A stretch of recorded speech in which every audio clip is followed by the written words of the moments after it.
ఉన్న ఊరిలో కలిసి రాక ఉపాధి లేక చాలా ప్రాంతాల నుంచి ప్రజలు గల్ఫ్ దేశాలకు పొట్టకూటి కోసం వెళ్తున్నారు.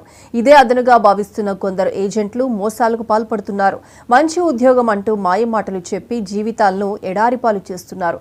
జగిత్యాల జిల్లా మెడ్పల్లి పట్టణానికి చెందిన చాన్న శివకుమార్ 3 నెలల క్రితం కార్తిక్ ఇంటర్నేషనల్ వారిని ఉద్యోగం కావాలంటూ సంప్రదించాడు. వారం రోజుల్లోనే వీసా వస్తుంది, దుబాయ్లో మంచి ఉద్యోగం ఉంటుందని నమ్మించి ఒరిజినల్ పాస్పోర్ట్ తీసుకున్నారు. 3 నెలలు వీసా రాకపోవడంతో విసిగి వేసారిన బాధితుడు శివ పాస్పోర్ట్ ఇవ్వమని కోరాడు. 20,000 ఇస్తేనే పాస్పోర్ట్ తిరిగి ఇస్తామని కార్తిక్ ఇంటర్నేషనల్ డిమాండ్ చేసింది. దీంతో బాధితుడు మెట్పల్లి పట్టణ ఎంఐఎం అధ్యక్షుడు అఖిల్, జగిత్యాల మున్సిపల్ కౌన్సిలర్ రజియావుద్దీన్ లోతో కలిసి కార్తిక్ ఇంటర్నేషనల్ కార్యాలయంలో ఆందోళనకు దిగారు. సోమవారం పాస్పోర్ట్ తిరిగి ఇస్తామని తెలపడంతో గొడవ సద్దుమణిగింది.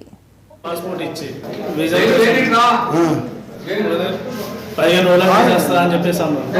15 రోజులు అయిపోయింది, 20 రోజులు అయిపోయింది, 25 రోజులు అయిపోయింది, నెల అయిపోయింది, 15 రోజులు అయింది.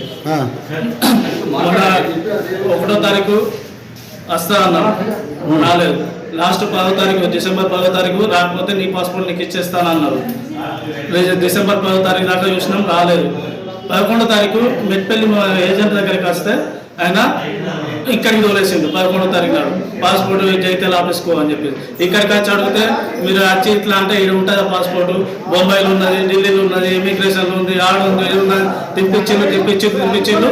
ఇప్పుడు 18 నాడు, మొన్న 18 తారీఖు నాడు వీసా షో అవుతుందని చెప్పేసి ఇప్పుడు వీళ్ళు మొత్తం గేమ్ బానించి మొత్తం పైసలు డిమాండ్ చేస్తున్నారు. ఇప్పుడు 15-20 కడితే పాస్పోర్ట్ ఇస్తామని చెప్పేసి నన్ను డిమాండ్ చేస్తున్నారు. పాస్పోర్ట్ ఇచ్చి వీసా